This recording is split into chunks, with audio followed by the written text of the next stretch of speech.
Hey everyone, you're watching Video Gaming Over 40 and I am VGO's wife, maybe VGO girl. And I wanted to go ahead and check out video editing software, and I thought why not do it with a game that I am familiar with and I've been playing for roughly 3 years. This is OaC2 Redemption, and it's for the iOS and Android. And just a hint, if you're new to the game and on iOS, join the Dawn Watch server. It is the more active of the two servers.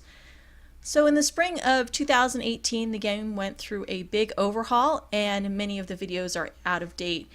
And so I just thought, why not talk about a very popular topic, farming gold. A lot of people have questions about how do we farm gold in the game.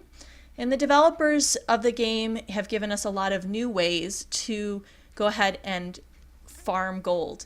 And so we're going to go ahead and take a look today at different ways to farm some gold.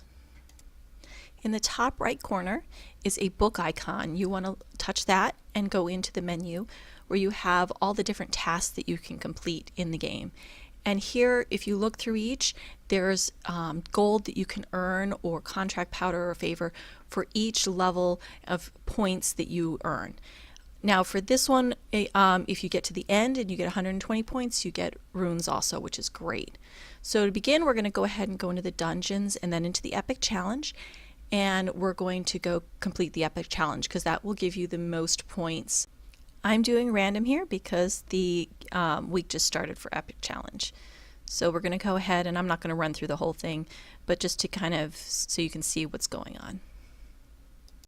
Once epic challenge is complete, you want to run your dungeons, and you want to run 3 random dungeons because that will give you an opportunity for more gold. If you see on here, there's more gold, and if you just click the match button, it will put you in a random dungeon queue. And then, like I said, if you complete 3, you have the opportunity to get even more gold. Just make sure once you finish running them to touch those little circles on the random page so that you can collect that gold. Another big change between the previous version of OaC2 and this one is the challenge rush. And so here you can see that I just went into a challenge rush, and the challenge rush itself is the same, but the challenge rush will now give you a lot of gold when you complete it successfully. So here I'm finishing it, and I'm going to go ahead and collect the chest, and that will give me more gold. Now the higher level challenge rush you do, the more gold you get. One of the important yet tedious tasks in the game are instant quests. To do the instant quests, go to your map and look for the black exclamation points. These are your quests that you need to complete pretty much on a daily basis.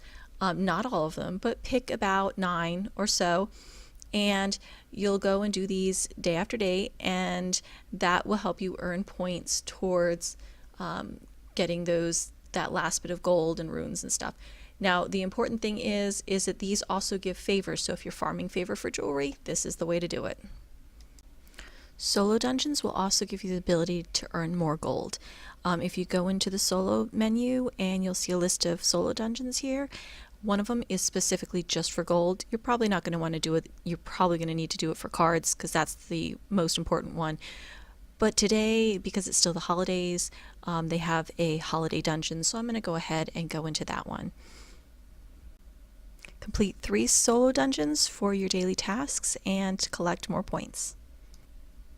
Here I'm finishing up the last of my instant quests. Now that it's complete, I need to go back in and collect all of the gold that I have, if I haven't already. So here I'm going to click on each of the circles, and then I'm going to click on the last one and get the last of the gold and the runes. Now, if you're not like me and you still have more time to play, you can go to Sunken Hollows, and over on the side there are 2 different camps that you can pick between when you finish the game. And I'm in the House of Stone camp, so I'm going to go ahead and go over to the House of Stone camp, and they have even more opportunities to earn gold. There are a set of daily quests that are always here, and you can go ahead and go to each character and collect the quests, and go ahead and complete the quests, and that will give you about 720 gold per quest that you complete. Now, if you're really desperate for gold, once you've completed all of your tasks here at the House of Stone or Unchained, go ahead and go over to the Armor Merchant, and you can turn in the coins that you get from these specific quests and you can get armor, and then you can go into your bag and sell those armor. It's not a lot of gold, but it is additional gold. One of the new features as of the spring of 2018 is the adventure map. Now the adventure map has levels. As you level up, you earn gold and runes and additional things to reset dungeons. Now these quests are blue quests marked on the map. It's a slow process to get those additional gold and runes, but it is another way to get gold. And you can see here on the map there are some blue quests, and on the bottom corner there's a shop button, and if you go through each of the levels of the shop or each of the tabs of the shop, one of them at the bottom is an additional way to buy more gold. So make sure to complete those blue quests so you can get adventure map gold. My last way to get gold, and it might be a little bit more obvious, is if you go into your inventory, you go into your bag, the second tab down has all of your usable items as far as like for crafting gear or items or your pet food. Some of these things you can sell, so you can go in once you've collected a bunch, you can go through there, and sometimes you can get a lot of gold by selling all of those. Happy farming everyone, and you're watching VGO40, well, his wife.